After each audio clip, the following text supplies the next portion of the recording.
Então, nós vimos na outra aula algumas estruturas que nós temos nas células vegetais. Algumas delas são comuns às células vegetais e também às células animais. Entre elas, nós temos as estruturas de produção de proteína, as estruturas de produção de substâncias chamadas também de enzimas, que são proteínas, e aquelas estruturas que a gente viu também que fazem a digestão, né, ou a dissolução de outras substâncias, principalmente carboidratos. Então, nós temos, nesse caso, algumas organelas que nós vimos na sequência, depois de parede celular. Nós vimos também vacúolos, né? E aí nós conversamos um pouco sobre as mitocôndrias que são organelas que estão dentro do citoplasma. Elas têm uma função muito importante, né, que é a de fazer ou de sintetizar os seus estromas, os ribossomos, e também desenvolver, a partir daí, a síntese de proteínas. As mitocôndrias também têm uma função muito importante, que é a da respiração, ou seja, conseguir, a partir dos carboidratos que foram produzidos em outras regiões das células, principalmente nos cloroplastos, esses ribossomos, aliás, esses carboidratos, eles são oxidados, ou são juntados, né, com oxigênio, e a partir do ciclo de Krebs é transformado também em energia. E energia química, poderíamos dizer, que seria as nossas substâncias de reserva, como ATP e ADP. Então, as mitocôndrias, elas são responsáveis também por esse processo, tanto no animal como nos vegetais, como uma organela responsável pelo processo da respiração. Então, nessas organelas, nós vamos encontrar várias enzimas com essas funções de transformar os carboidratos em outras substâncias de reservas, que nós vamos ver também mais aprofundado mais na frente. Bom, então nós temos também presente nas mitocôndrias os ribossomos, que a gente já viu também, que são responsáveis pela síntese de proteína. Então, nós vamos encontrar ribossomos tanto aqui como nas outras organelas chamados de... Deixa eu ver aqui mais para frente. A gente está em mitocôndria, aqui a gente viu. Então, as mitocôndrias, elas são muito parecidas com os cloroplastos, né, e tem a presença também de DNA, tem a presença de várias substâncias que vão transformar e que vão sintetizar proteínas, e seria uma organela mais ou menos independente, porque ela vai ter o processo de produção da sua própria proteína, ela vai ter o seu próprio DNA que vai fazer com que ela seja reproduzida por si própria, com suas informações genéticas próprias, né? E ela vai também fazer a respiração.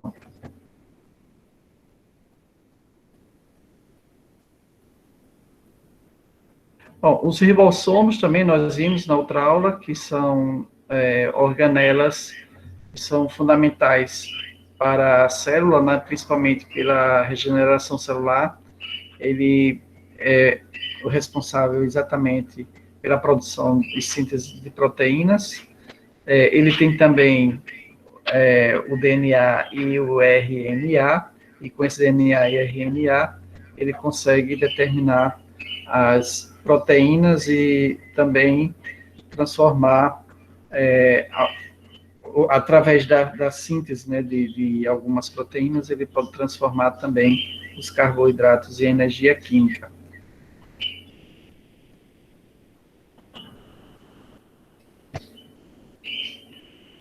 Nós vimos também os retículos, né, os retículos endoplasmático rugoso, que tem uma grande quantidade de ribossomos, e o retículo endoplasmático liso, que é responsável mais pela síntese de substâncias graxas, ou ácidos graxos.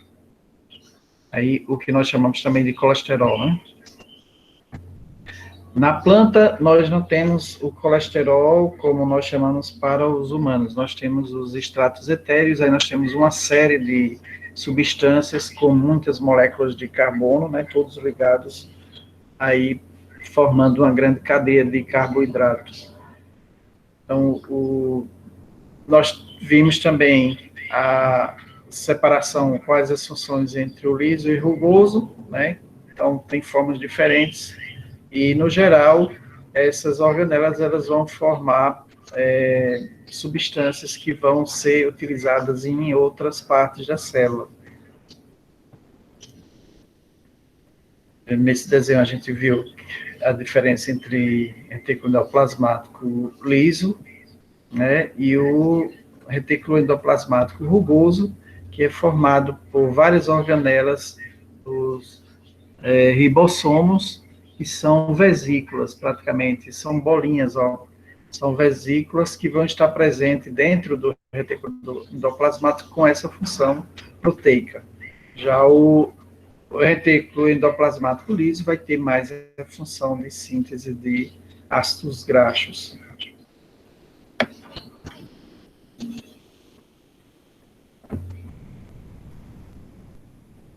Bom, o citoplasma, no geral, é uma região onde se encontra o núcleo e as organelas, que estão distribuídas aleatoriamente, né? E nós vimos nas células eucarióticas, elas estão organizadas também, muito mais organizadas, e existe um limite aí também interno, que nós chamamos de núcleo. Então, nesse núcleo, nós vamos ter outras organelas com suas funções específicas. É constituído de substâncias fluidas, denominadas de citossol. Então, essas substâncias fluidas, elas são normalmente em grande quantidade formadas pela água, mas outras substâncias estão nela, como principalmente enzimas, que são proteínas diferenciadas, e as próprias proteínas. Então, e nós temos as estruturas físicas, né, como nós vimos, as várias organelas que nós já estudamos estão aí espalhadas também pelo citossol, citoplasma.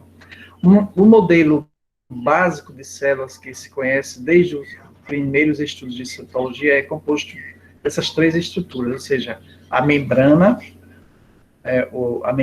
ou parede celular, uma parte externa, o citoplasma, que estão todas as organelas, a maioria das organelas do citossol, e o núcleo, que tem uma função mais limitada, mas que está também delimitado por uma membrana.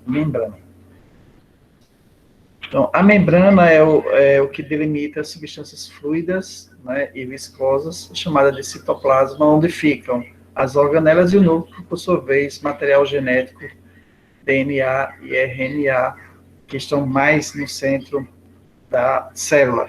Bom, isso quando a gente fala na célula animal, a gente tem uma estrutura bem definida com esses três pontos. Já na célula vegetal, nós temos vários vacúolos e podemos ter vários núcleos dentro de uma única célula, tá certo?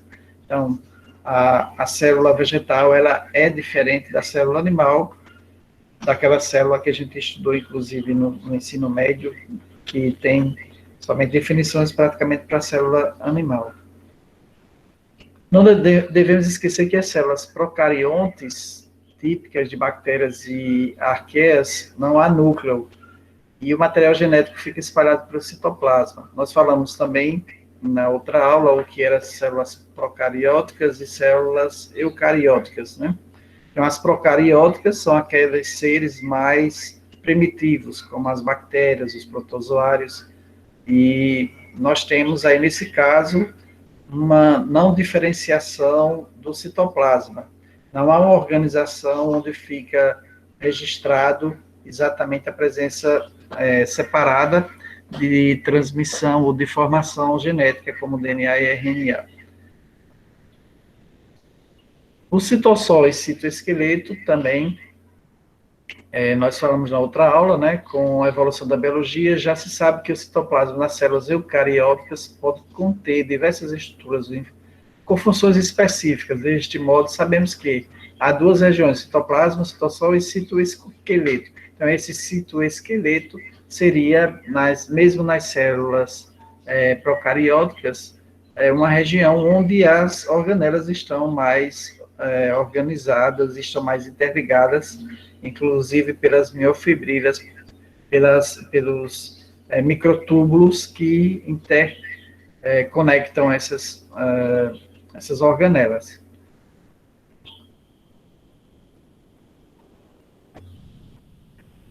E na região denominada citoesqueleto está presente uma complexa estrutura de redes formadas por microtúbulos e microfilamentos, que podem ser compostos de moléculas de proteína ou de actina, como no caso dos músculos.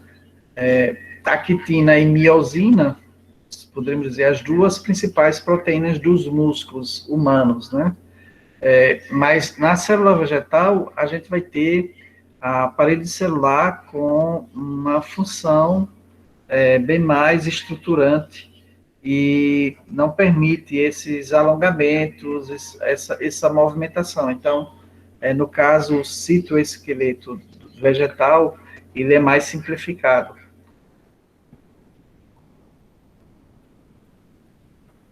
Então, no citossol acontece a maior parte das atividades celulares, sempre associadas às organelas. A síntese de proteína, por exemplo, é uma das reações mais importantes. Por que a síntese de proteína é muito importante? Se a gente for olhar na formação da célula, as proteínas estão na formação de toda a estrutura da parede celular, né? Ela está presente aí, ela está presente nas substâncias que fazem toda a transformação de uma substância em outra, que são as enzimas. Então, as enzimas são muito importantes também nesse processo, principalmente pela aceleração de reações. Se não existissem as enzimas, não haveria uma agilidade nas reações.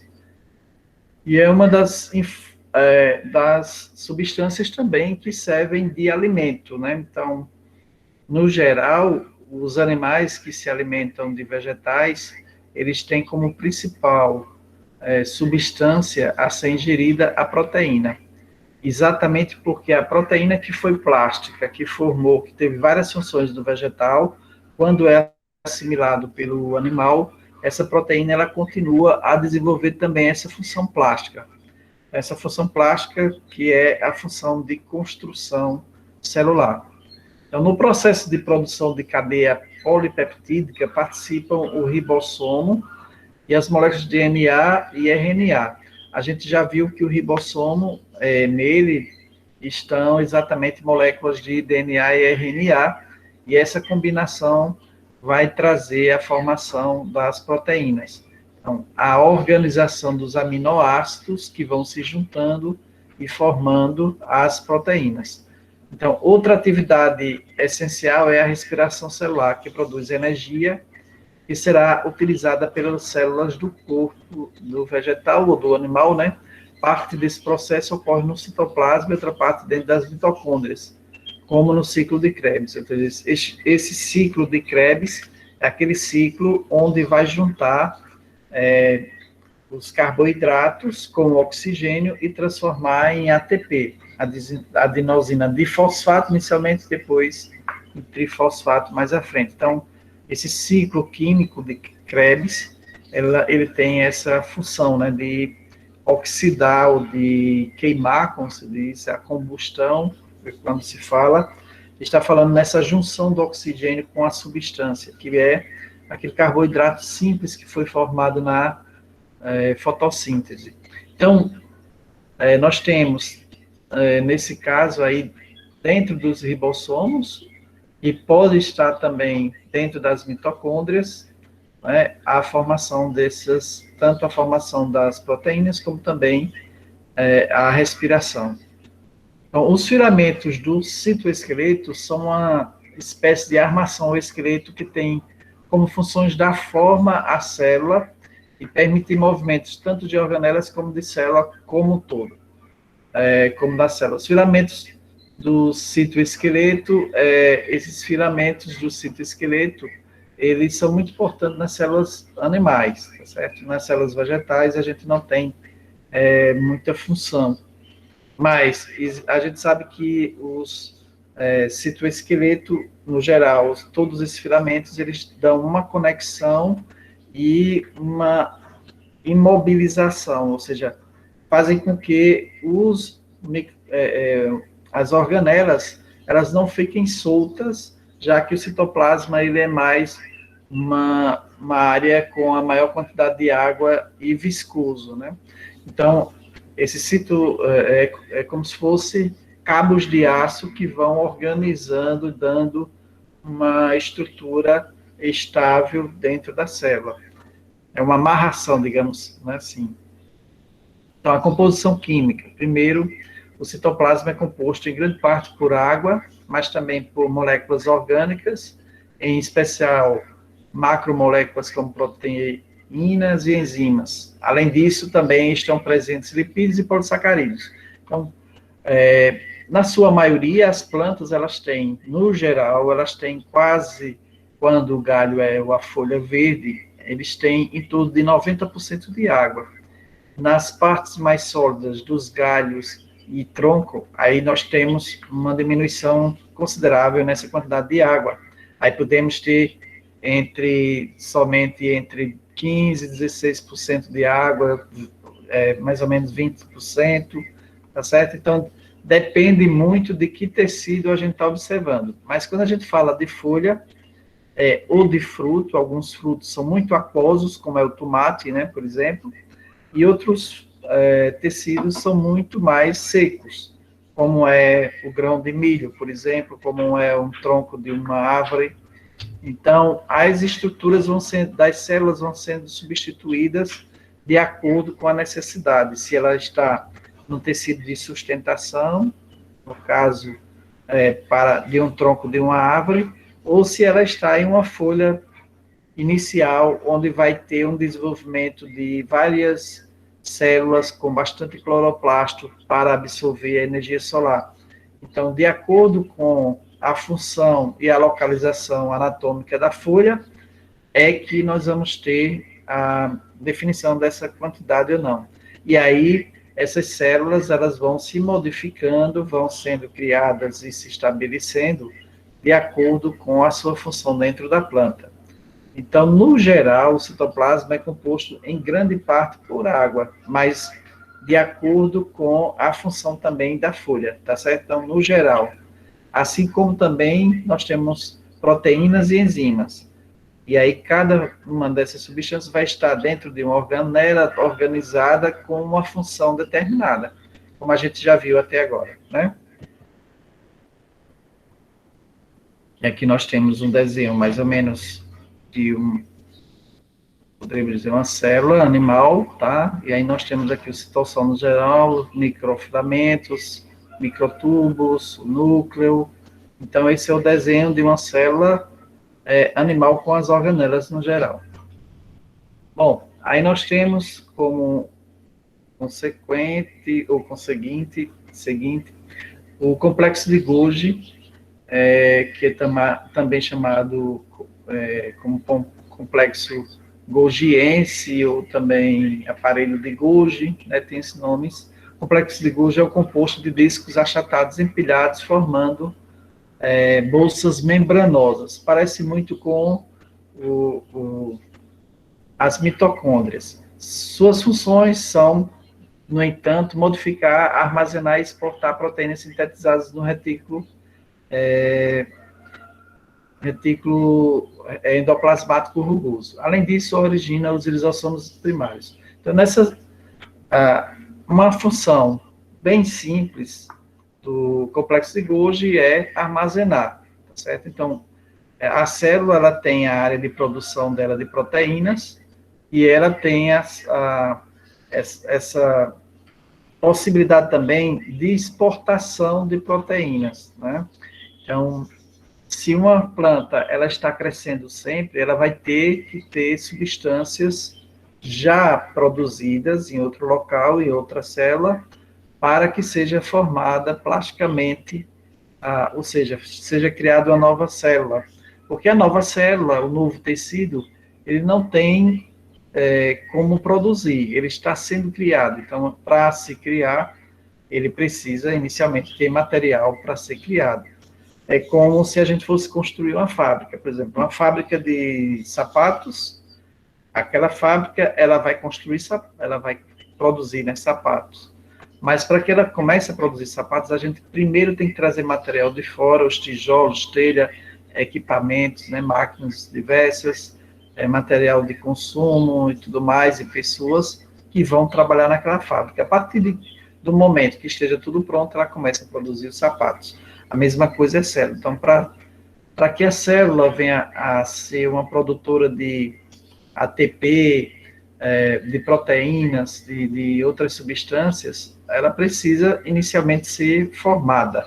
Bom, e aí o aparelho de Golgi, o complexo de Golgi, vai ter essa função de receber as proteínas, modificar essas proteínas para necessidade da planta, armazenar elas para ir liberando aos poucos e exportar, ou seja, fazer esse transporte para colocar ela fora da célula, para que essa célula leve para outra e assim seja, vá sendo transportada, exportada até o lugar que seja necessário.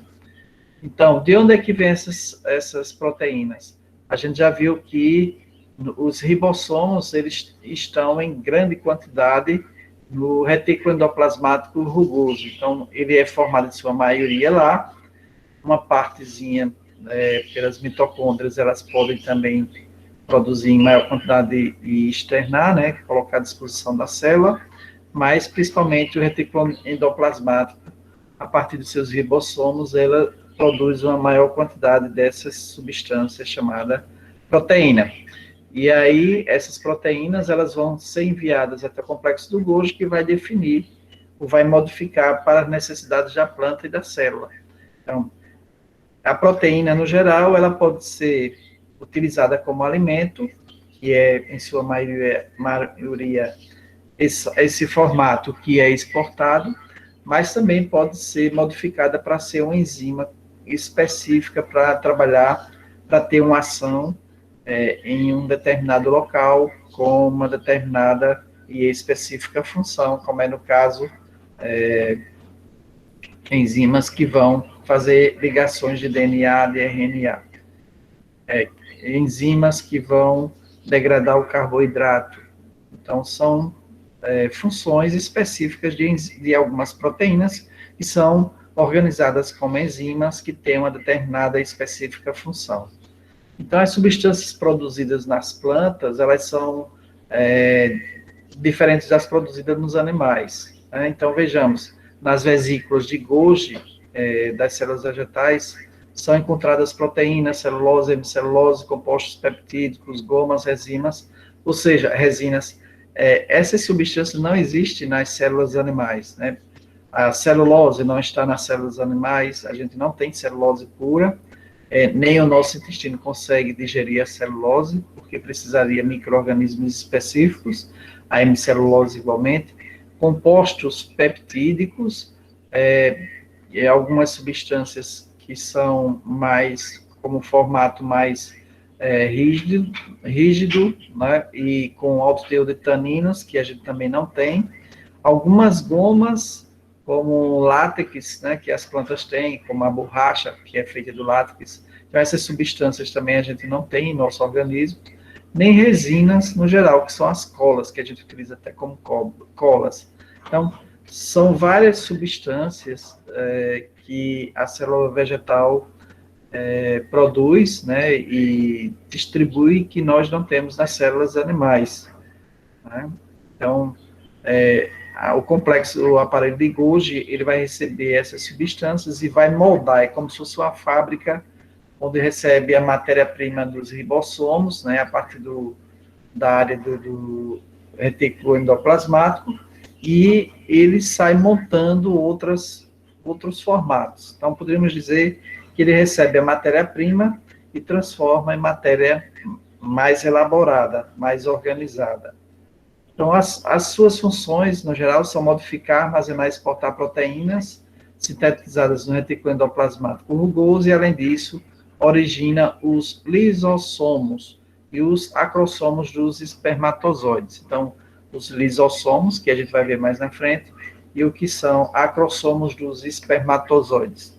Então, são substâncias produzidas no aparelho de Golgi, moldados, né? Então, a matéria-prima não é produzida lá, mas eles organizam e aí sintetiza, no caso, produz os lisossomos, e que são praticamente vesículas, e os acrossomos dos espermatozoides.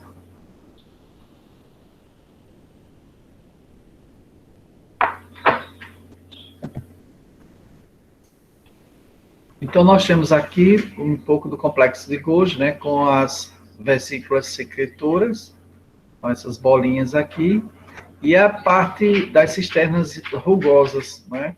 Então, nós temos a fase cis, que é exatamente quando está um ao contrário do outro, e nós temos também a face trans. Essas duas faces seriam as que estão para o lado direcionada à membrana plasmática, e a outra ao interior ou ao núcleo da célula. Mas é isso, é um outro sistema rugoso com bastante vesículas, onde são secretadas, aí no caso, os lisossomos, ou também transformado as proteínas em diversas outras substâncias organizadas. Então, vamos lá. Na face cis da cisterna de vesículas recebidas pelo retículo endoplasmático, contém proteínas produzidas pelos ribossomos associados ao retículo, que serão modificadas e dobradas. Dobradas quer dizer modificadas, certo? Algumas dessas proteínas são glicosiladas, ou seja, sofrem reação de adição de um açúcar. Esse processo é completado no Golgi, caso contrário, essas proteínas podem se tornar inativas. Então, as glicolizadas são aquelas que têm algumas substâncias ligadas à glicose, né, que é um dos tipos de açúcar mais simplificados. E aí ele vai ser tratado exatamente no complexo de Golgi.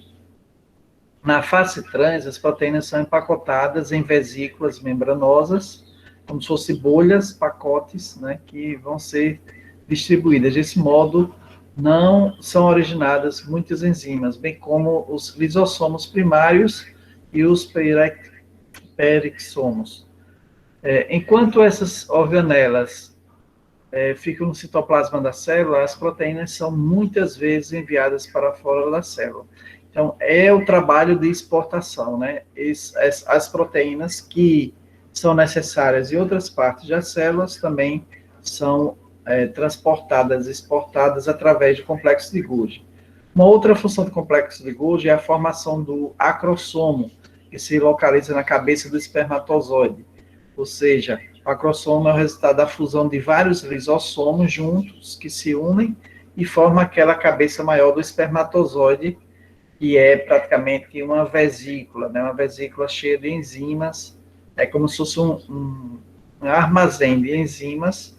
Essas enzimas são digestivas, e quando o espermatozoide chega ao óvulo, essas enzimas são liberadas, e aí começa a corroer e corrói, né, a parede do óvulo, e consegue penetrar uma célula vegetativa. Então, o acrossomo é o resultado da fusão de vários lisossomos que se juntam para formar essa grande vesícula do espermatozoide.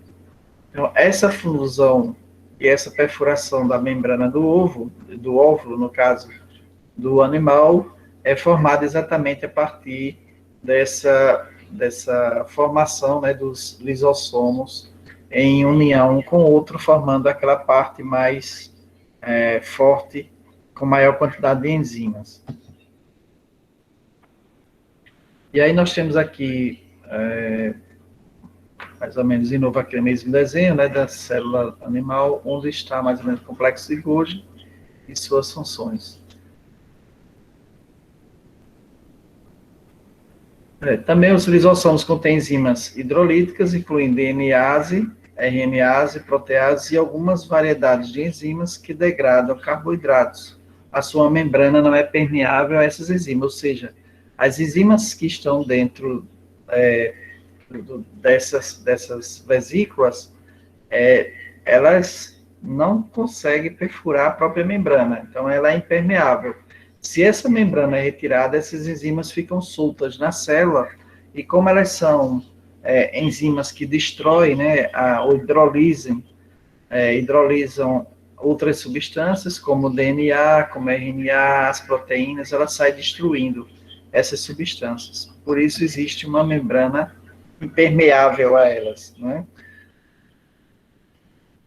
Bom, aí nós temos os lisossomos também, que são formados pelo complexo de Golgi, que são estruturas esféricas, delimitadas pela membrana formada por uma camada lipoproteica, quer dizer, de proteína e lipídios, gorduras e proteínas. Essas organelas contêm muitas enzimas que lhes permitem degradar um grande número de substâncias. As enzimas são peptases, ou digerem aminoácidos, nucleases digerem ácido nucleico, lipases digerem lipídios, entre outras. Como enzimas, também, elas têm essa característica de ter uma função, né? As enzimas são proteínas, já repeti várias vezes isso, mas repetindo de novo, as enzimas, elas são proteínas com funções determinadas. Então, como essas enzimas hidrolases funcionam em ambiente ácido, a digestão ocorre dentro dos lisossomos para não prejudicar a célula, porque se essas proteínas elas ficarem soltas, elas iriam corroer, quebrar, né, estruturas de enzimas que estão espalhadas pelo citoplasma, e isso prejudica a célula. Então, quando a planta ela determina que uma célula ela já fez sua função, ou ela não está trabalhando com a codificação correta, exatamente esses lisossomos, eles também são chamados a começar a uma morte programada da célula. Essa célula, ela vai ter os lisossomos liberando essas enzimas, e essas enzimas vão destruindo os tecidos, vão correndo até que a célula se desfaça. E aí, algumas dessas substâncias são aproveitadas de novo pela corrente de seivas, né, pelos tubos, e aí são levadas algumas dessas substâncias de volta a ter uma funcionalidade dentro da planta. Alguns minerais, principalmente, eles são levados de uma folha em senescência, de uma célula em senescência, para outra parte da planta. É reaproveitado. Outras partes, não. A folha, quando cai, ou a célula, quando morre dentro da planta, ela não vai ter mais função, mas são poucas substâncias, principalmente as de carboidratos de difícil digestão. Os lisossomos também, primários e secundários, nós falamos aqui no geral, né? Os lisossomos, eles são primários e secundários. No complexo de Golgi são formadas vesículas que se soltam, originando lisossomos primários. Esses lisossomos ficam no citoplasma até que a célula realize endocitose, ou seja, ela consiga envolver uma outra substância ou micro-organelas externas, como se fosse a fagocitose ou a pinocitose, que é a excreção, né, ou a entrada ou saída. E englobe algumas partículas externas. Nesse processo, a partícula é interiorizada dentro de uma vesícula chamada de endossomo, que se funde com o lisossomo primário, formando o lisossomo secundário, que é uma espécie de vesícula digestiva. Então, nessa forma, né, de assimilação de substância da célula, ela pode exatamente fazer a fagocitose, e aí, nesse caso, os lisossomos, que têm essas enzimas de digestão, elas vão trabalhar formando um novo lisossomo secundário de maior tamanho, onde ele engloba essas substâncias que foram fagocitadas. Pessoal, quando tiver alguma dúvida ou quiser perguntar, pode falar, tá certo? Eu não consigo ver vocês por aqui, mas aí, escutando, eu Eu tenho paro. uma pergunta, professor. Pode fazer. É, eu estudei isso na escola, mas eu me esqueci o que é celulose. Você poderia explicar? A celulose, né? Isso mesmo. Existem várias substâncias de formação da célula, tá certo? A parede celular, por exemplo, ela é formada por algumas substâncias que são mais rígidas, mais duras. Então, quando a gente pega uma madeira, né, uma madeira, uma tábua, certo? Pensa aí em uma tábua de jaqueira, por exemplo, uma mesa de jaqueira.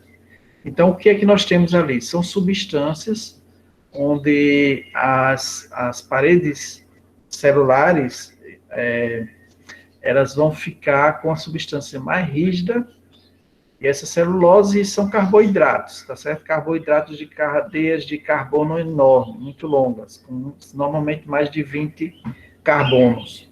Então, você pode depois ver na internet as cadeias formadoras da celulose, né? Como é a estrutura de uma celulose. Então, essas cadeias, elas vão se juntando e formando essa substância chamada celulose. Então, essa celulose, ela forma a parede celular vegetal, a celulose, a hemicelulose, lignina e substâncias peptídicas. Então, são substâncias rígidas dos vegetais que formam o tronco, formam os tecidos mais rígidos, principalmente de sustentação da planta. Nós temos um esqueleto, não é isso? Nós temos um esqueleto de osso, senão a gente seria um bolo de carne mole, como uma lesma, né? Então, é, como nós temos um esqueleto, a gente tem um formato, a carne ele não se solta, ela está presa a um esqueleto ósseo que dá um formato e sustenta a gente. Inclusive, movimento com músculos faz com que a gente se movimente, né? E que eu esteja falando aqui, senão não poderia fazer isso. As plantas, elas não têm esse esqueleto ósseo, ela tem um esqueleto formado por fibras. Então, essas fibras, elas são formadas como se fosse o esqueleto ósseo, é formado por celulose, hemicelulose e essas outras substâncias também, lignina e substâncias peptídicas. São várias substâncias peptídicas que são como se fossem colas, que dão essa rigidez da madeira, do tronco da árvore, tá certo?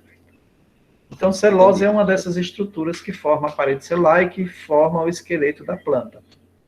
No geral, é isso. Certo. Aqui no final eu tento entrar no Google para ver se a gente consegue encontrar alguma. Mas aí você tiver com o celular, depois a gente pode até ficar como uma das atividades, vocês estudarem a celulose ou as estruturas. Mas a gente vai estudar numa aula aqui para frente, nessa mesma disciplina, os tecidos de sustentação. Então, a gente vai estudar a celulose também, tá certo? Sim, professor. Bom, aí nós temos peroxomos, peroxomos, eles estão presentes mais nas células de animais, tá certo? Mas aí a gente tem um outro nome para peroxomos das células vegetais, que são, cadê os? Que estava mais aqui na frente, vamos voltar para cá. Está mais na frente, tá bom, depois a gente vê. Então, os peroxomos são pequenas organelas que contêm no seu interior enzimas oxidases. Para que serve a oxidase? Todas essas palavras que terminam em ase, né, ase e ase, são enzimas, tá certo? Em ose, são açúcares, como frutose, celulose, maltose, fosfato, tem várias aí. Então, vamos lá, lactose do leite, então são açúcares, tá certo? Terminado em ose, são açúcares. Em ases, são, no caso, as enzimas. Então, nós temos várias enzimas que fazem a oxidase, oxida essa parte da oxidação, tá certo? A principal função é oxidar a matéria-prima da respiração celular, cujas reações produzem o peróxido de hidrogênio e, por isso, o nome de organela. Então, o peroxomos, ele vai capturar nas células, ele vai capturar não, ele vai receber das células os carboidratos formados, principalmente pela fotossíntese, né? E aí, com isso, esses carboidratos vão ser juntados ao oxigênio e surge uma primeira substância, que é o peróxido de hidrogênio, o H2O2, que nós chamamos também de água oxigenada. Então, essa substância ela é tóxica para a planta, então, ou para os animais também, né? Ninguém anda tomando água oxigenada. Não sei se vocês já fizeram isso, essa loucura, mas é uma substância tóxica. Então, e mata inclusive bactérias, é um excelente matador de bactérias. Então, os peroxomas, são organelas celulares encontradas nas células vegetais e animais, em formato de vesículas arredondadas. Vesículas são bolinhas, tá certo? Separadas. Em formato de vesículas arredondadas, elas estão presentes no citoplasma da célula. Os peroxomos exercem funções importantes no interior das células, uma vez que apresentam enzimas digestivas responsáveis por oxidar substâncias orgânicas. Então, elas vão, nessa necessidade que a planta tem de produzir energia, né, e enviar essa energia para a formação de novas células. Essa energia química, tá certo que a gente fala energia, não lembre só da eletricidade, né, que liga o computador, nem o celular, mas a energia química, que é substância que a gente utiliza também. Quando a gente meio-dia come feijão com arroz, a gente está capturando energia das plantas, tá certo? São carboidratos que vieram das plantas. Então, é uma forma de energia química. É uma forma que a gente tem de conseguir ATP, tá certo? Então, essa nossa comida vai passar lá nas nossas células, pelo sistema digestivo, vai quebrar, vai enviar para a corrente sanguínea, que vai enviar esse carboidrato para a gente lá nas células. Então, cada célula vai trabalhar um pouco isso aí. E aí, nossas mitocôndrias vão estar trabalhando, fazendo a respiração, ou seja, trabalhando com o oxigênio, com o carboidrato e oxidando ele para transformar em ATP. Assim como os peroxomos também, que no nosso caso, vão estar também em grande quantidade no fígado, principalmente fígado, rim, tá? Então, é uma substância que vai estar presente, uma organela que vai estar presente sempre nas nossas células. Então, a estrutura dos peroxomos. Peroxomas, fica até mais fácil, peroxomas são pequenas estruturas em formato arredondado, os quais estão envoltos por uma membrana lipoproteica, a mesma coisa dos outros. Sempre essas membranas da parte animal, ela é mais do que, e as vegetais também, mas sempre estão formadas por lipídios, lipo, e proteica de proteínas. Então, são moléculas de proteína e lipídios que se unem formando uma parede, né? É como se fosse o tijolo e o cimento, né? Então, a proteína seria o tijolo e o lipídio, a gordura, seria o cimento. Com isso, eles se firmam ali, se fixam e formam a membrana das estruturas, em sua maioria.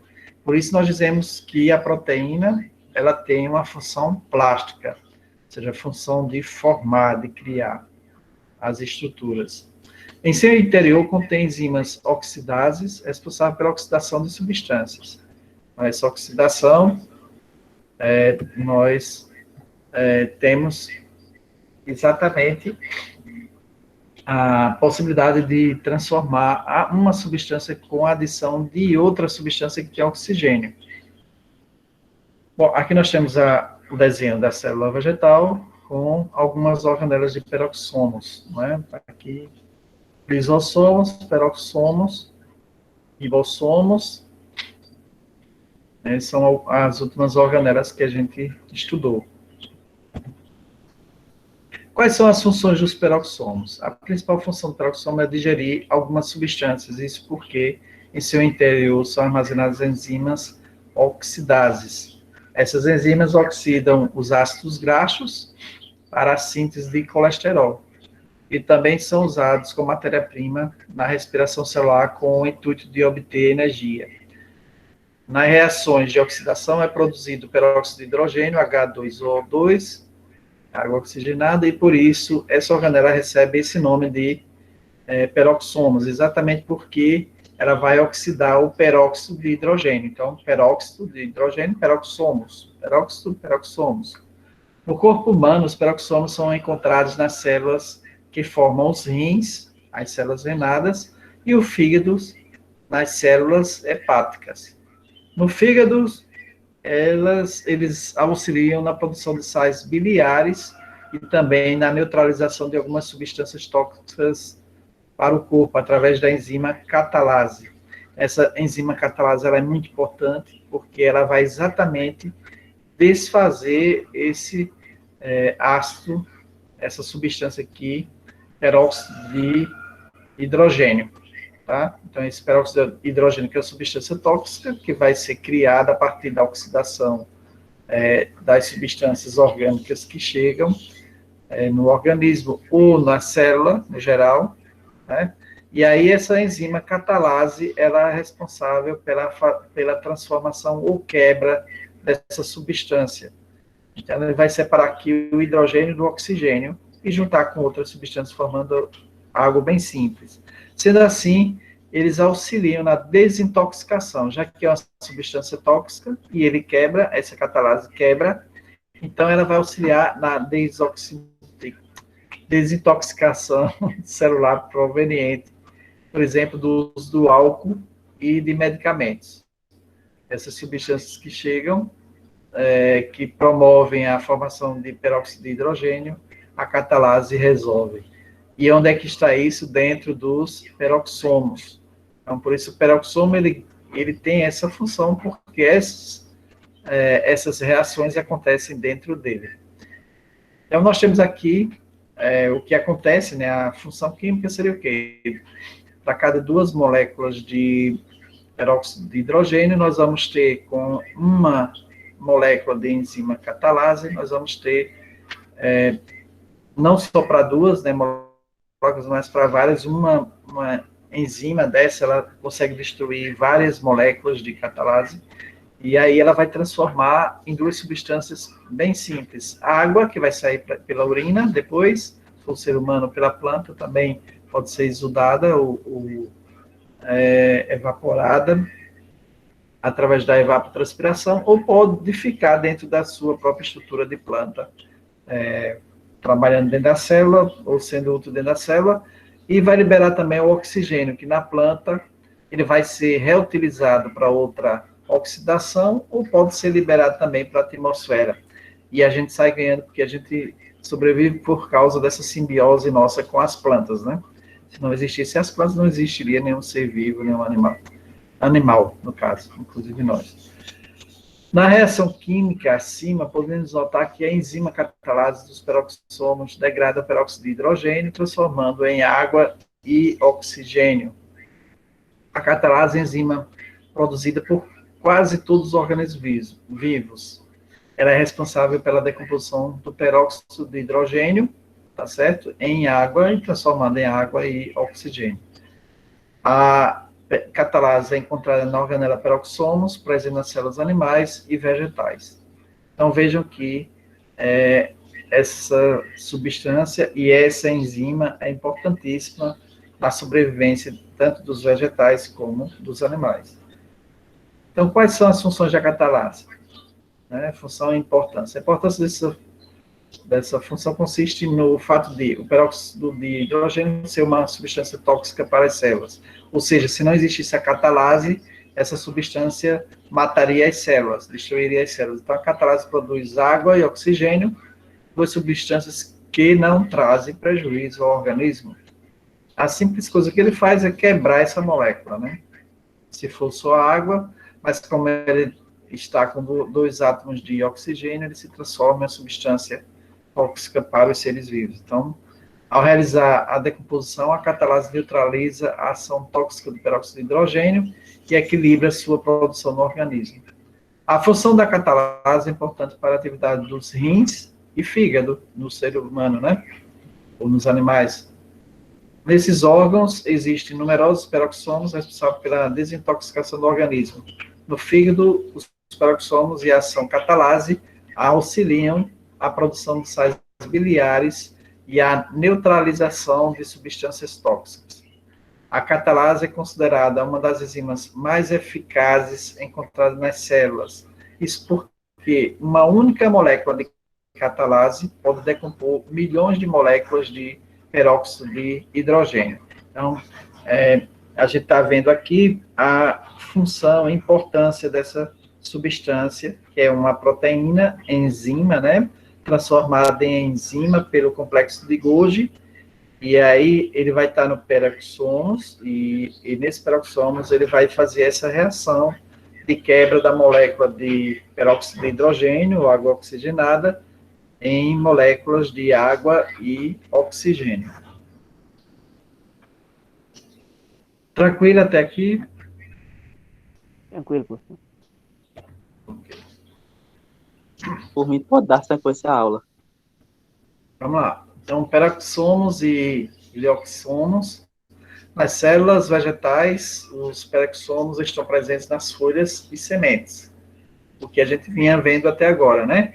No entanto, que existe uma variação ou tipo de peroxomos denominado de glixomos. Os glixomos, ou glixomas, também pode ser chamado, estão presentes somente nas células vegetais, no ciclo do glioxilato, que converte ácidos graxos em açúcares. Bom, o glixomos, oi. Licença, aqui eu também vi aqui que ele fala da detoxificação da célula e converte a gordura em glicose, não é isso? Uhum. Isso, que são os ácidos graxos em açúcares, exatamente, gordura em açúcares, em glicose. É a mesma coisa, tá certo? Oi. No caso, a glicose vai servir como fonte de energia, Isso. O ácido graxo, ele é um carboidrato que tem uma grande quantidade de cadeias de amido, tá certo? É como se fosse uma reserva de amido.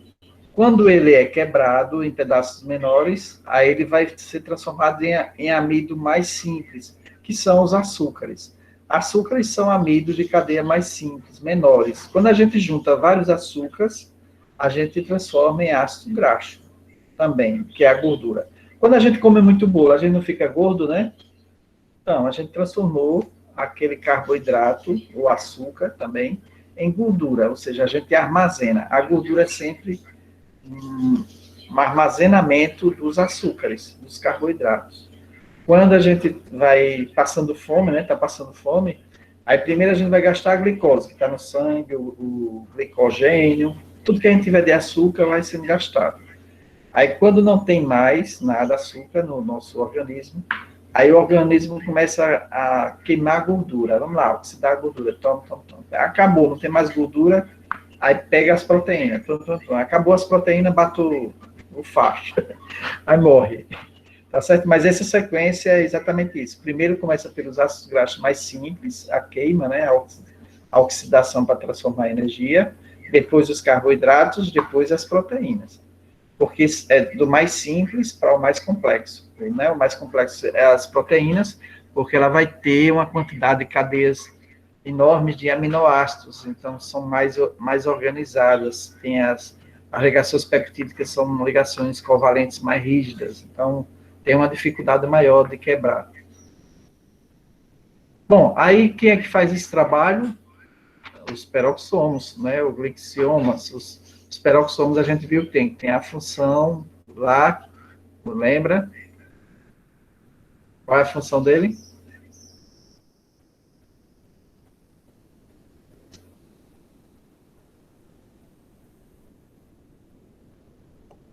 Gerir as proteínas, né, professor?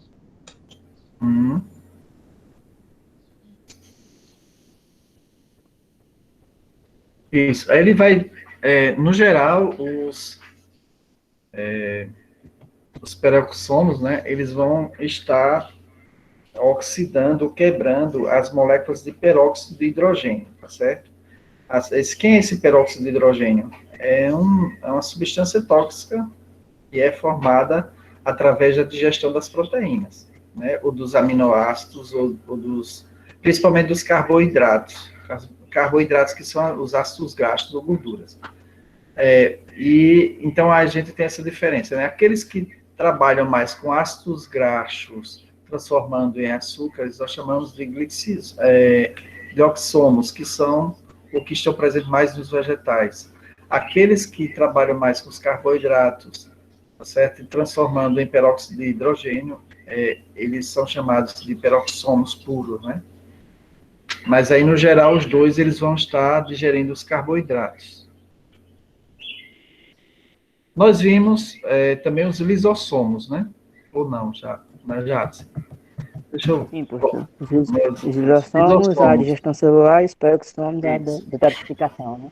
Uhum. Então, porque os lisossomos são envolvidos, sua função é digerir moléculas orgânicas como lipídios, proteínas e ácidos nucleicos. Então, nós temos os lisossomos, que são vesículas, né, que têm enzimas muito potentes que vão fazer essa digestão. Nós temos também os glixomas. Então, nós temos duas organelas de digestão, tá certo? Então, nós temos lisossomos e os peroxomos. Todos os dois servem para digestão. Só que esse aqui, ele trabalha com substâncias mais específicas dentro de alguns órgãos, né, que são de limpeza. Aí, no caso, no animal, vai estar no fígado e no rins, né? Já no vegetal, ele vai estar na célula também fazendo, basicamente, essa limpeza do peróxido de hidrogênio, através da catalase. Então, é uma função específica mais de desintoxicação, tá certo? Já os lisossomos, não, eles digerem tudo que vier em relação à enzima, proteína, amido, eles têm essa função geral. Mas se vê alguma substância tóxica, aí passa para o outro departamento dos peroxomos, entenderam? É como se fosse narcóticos. A polícia tem vários lugares, né? Aí quando chegar na parte de droga, vai para os narcóticos. A mesma coisa a célula faz. Passa por peroxomo, que é substância mais complexa, tóxica, então vai para lá. Se for síntese, fica no lisossomo. Entenderam? Falando mais, lembrando um pouquinho o que a gente faz. Então, o lisossomo também tem as funções de trabalhar na degradação ou na organização, né, mais principalmente degradação do DNA, do RNA, proteínas. Então, ela vai quebrando e vai transformando em substância mais simples. E aí vai sendo enviado para o complexo de Golgi, que vai reorganizar esse material com a função que, no caso, a planta precisa, né? Então, o aparelho de Golgi é como se fosse a grande fábrica que vai pegando as substâncias soltas e organizando em enzimas específicas, proteínas específicas, e aí ele armazena aqui, e o que ele vai tendo é excesso, que é necessário fora da planta ou fora da célula, ele vai colocando para outra célula ou para o meio intercelular, que vai levando essas substâncias para outros lugares onde está sendo necessário.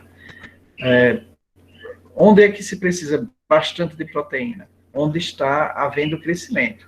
Então, na planta onde existe um crescimento constante, é na folha, na pontinha lá do galho, onde está nascendo nova folha, ou lá na raiz também. Então, as raízes, elas estão em completo crescimento, sempre constante, e as folhas também. Então, ela cresce com fototropismo e geotropismo, ou seja, fototropismo em direção à luz do sol e geotropismo em direção ao centro da Terra. Então, essas duas direções, né, positiva e negativa, elas estão acontecendo constantemente com as plantas, e elas estão trabalhando sempre nessa consciência do DNA, né, que o DNA traz a informação genética para seus desenvolvimentos, e aí elas vão sendo desenvolvidas e produzidas e subdivididas e multiplicadas as células com essa consciência de formação, de raiz, de tronco, de folha e de crescimento e reprodução celular. Então, essa consciência das células, né, elas, já foi descoberto que elas transmitem, inclusive, energia elétrica, eletromagnética, como a gente tem a nossa internet, as células, entre elas têm canais de internet da Oi, da Claro, da Vivo, e ficam se comunicando lá. O que é que falta aí? O que é que falta aqui? Manda para cá. Tá. Então, como a gente se comunica na internet, e as células também se comunicam, tá certo? Isso, eu estou falando assim, brincando, mas é algo já comprovado cientificamente. Existe uma ligação eletromagnética, o DNA, ele serve como, inclusive, antena eletromagnética também, ele é um dos transmissores. Então, existe uma vida e uma complexidade muito grande nos seres vegetais, que a gente ainda não conhece tudo, né? Mas conhecemos o básico de tudo que Deus criou, que a gente está só aprendendo, está só tentando descobrir. Vou parar por aqui. Deixa eu voltar aqui para a gente conversar.